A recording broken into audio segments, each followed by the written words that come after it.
guys, episode review again sa Sangre Parody. Medyo maingay lang ngayon. At pasensya na nga pala kasi sobrang tagal ako hindi nakapag-upload.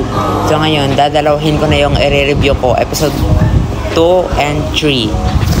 So for episode 3, I'll rate that like 5 or 4 because hindi talaga ganun kaganda.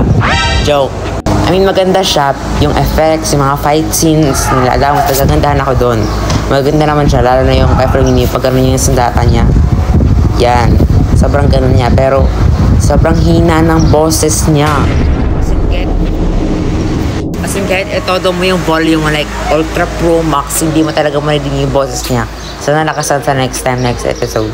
For episode 3 naman, sobrang ganda ng pag-visual effects ni Izao nung pag-travel niya sa mundo ng mga tao sa Ragusa ng Asnamon. Sobrang ganda nun.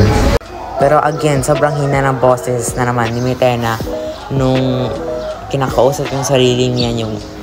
Basta yun. Yung malakas na siguro yung boses ni Izao nung pag-travel niya sa mundo ng mga tao yung ito. Narito na ako sa mundo ng mga mortal. Diba? Sobrang lakas. Nandito na ako sa mundo ng mga tao.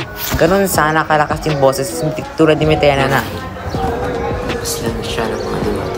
Sobrang hina ng boses mo, be. Pero nakaka 1, 2, 3 episodes pa rin naman tayo. So, let's see though.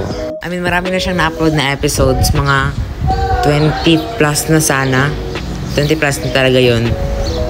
Ako lang talaga yung late naka-review. Pero so far, madami na siyang na-upload na episodes. Saka marami pang upcoming na episode na nakaka-excite. So yun na nga, I'll rate episode 3 2 minus 5. A joke.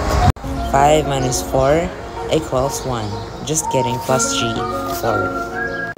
Bye-bye, see you again sa next review.